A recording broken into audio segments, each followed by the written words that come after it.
Hi, welcome to the second functions tutorial. In today's tutorial, we are going to be looking at the straight line or the linear relationship function. In terms of what you need to know to progress with today's tutorial, you need to be familiar with your grade 10 work. You also need to have gone through the first functions tutorial and preferably most, if not all, of the algebra section. Let us begin by defining a straight line as a function. A straight line is a function that depicts a linear relationship between two variables.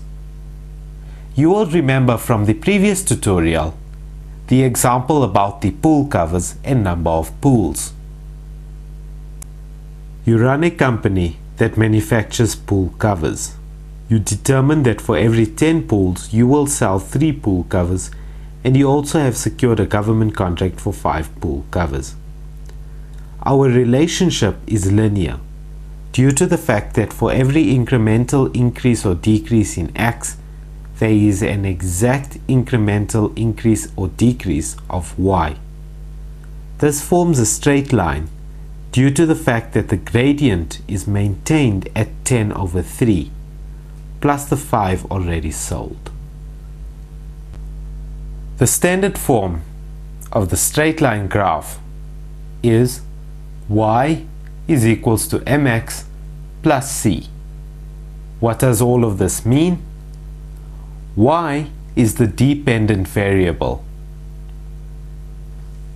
In the previous example, it is the number of pool covers.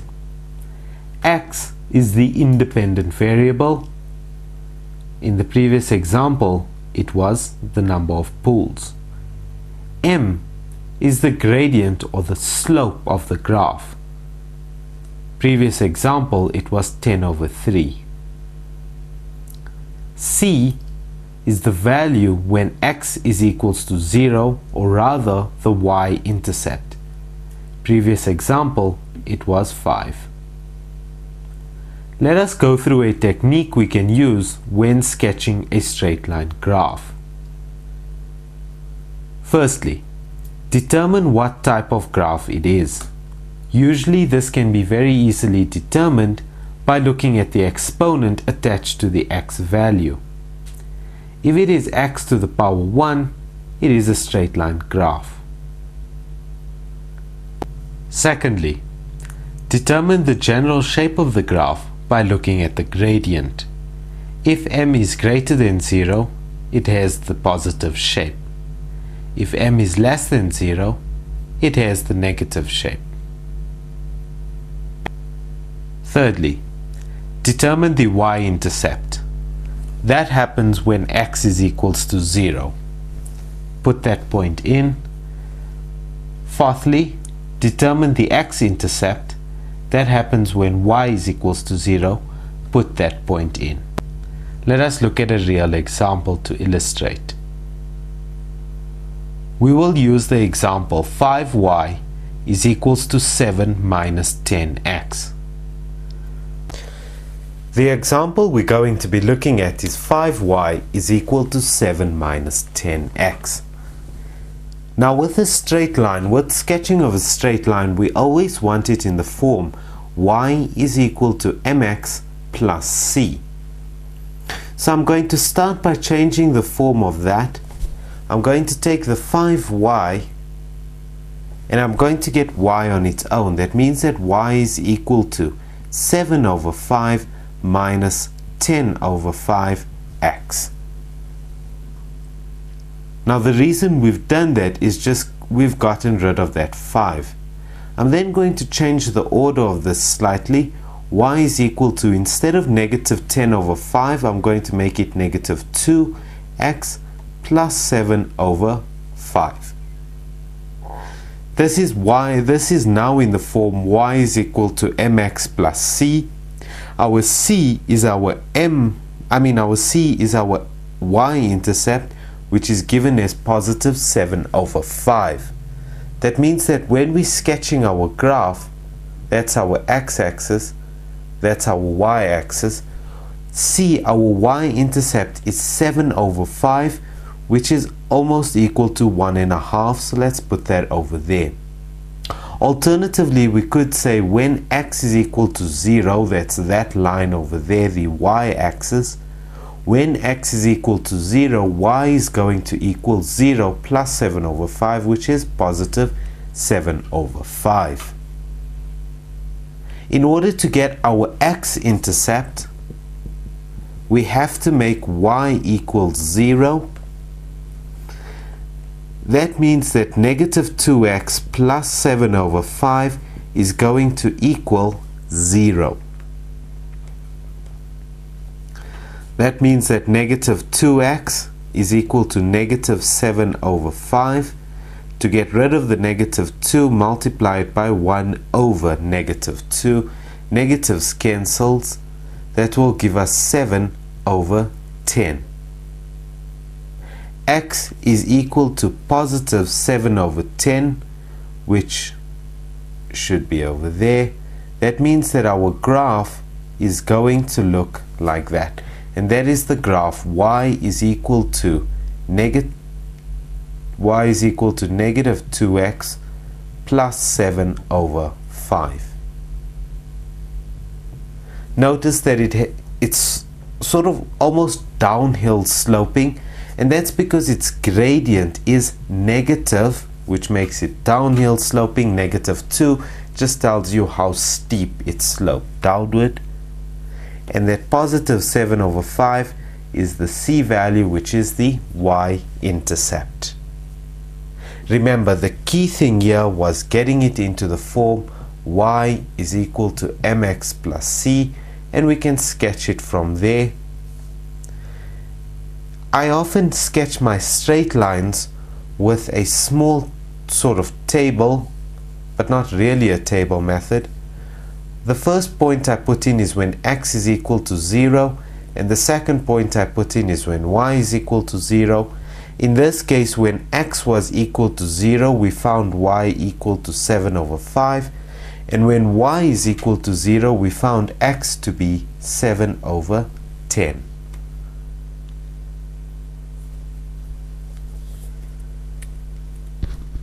Have a go at the following exercise. Press pause on your DVD player, and when you return, we'll go through it together.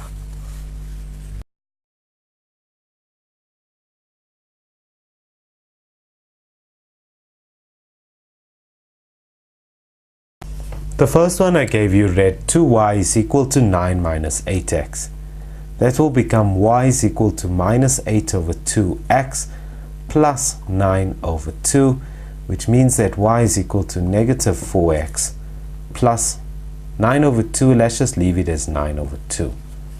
If I sketch this on a set of axes, that's my x-axis, that's my y-axis. When x is equal to 0, y is going to equal positive 9 over 2.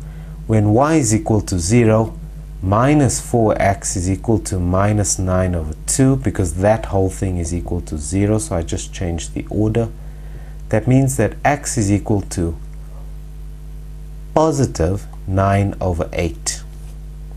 And that's going to be somewhere over here.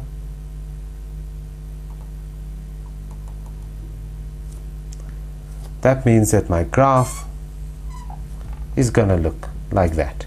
And it's the graph of y is equal to minus 4x plus 9 over 2.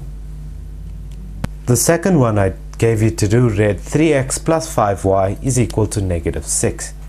That means that 5y is equal to negative 3x minus 6.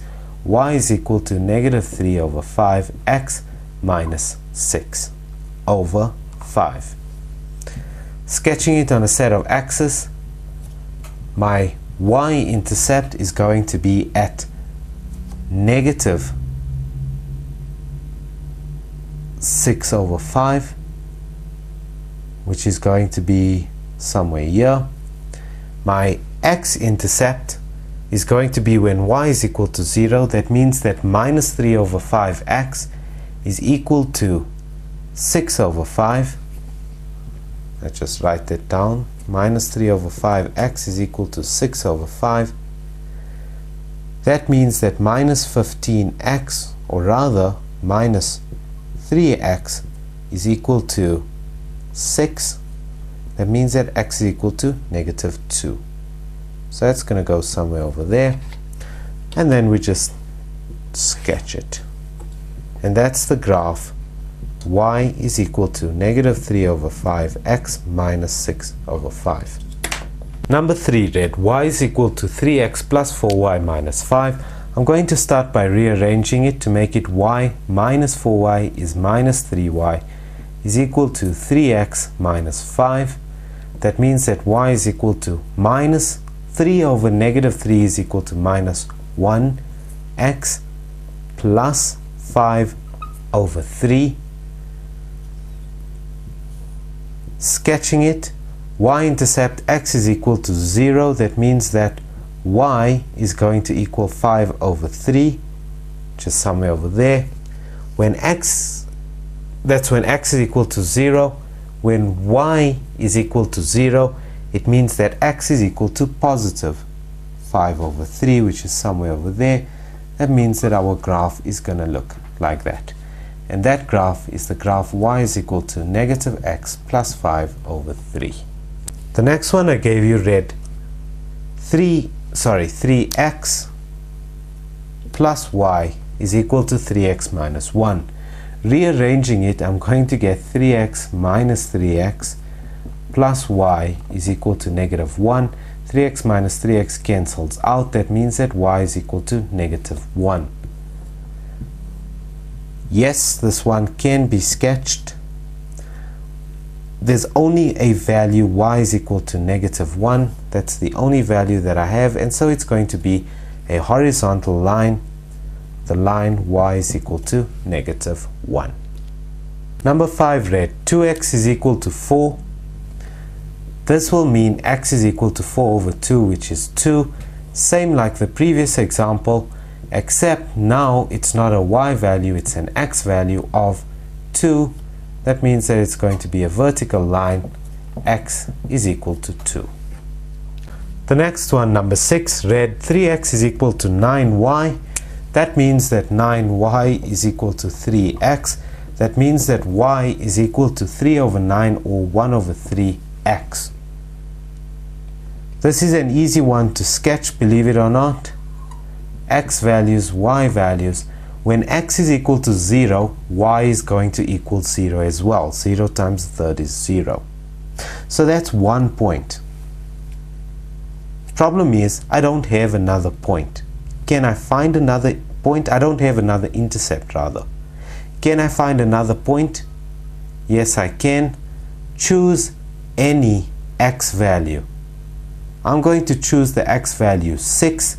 So let's say that that is somewhere over here, the x value of 6. That means my y value will be a third times 6, which is equal to 2.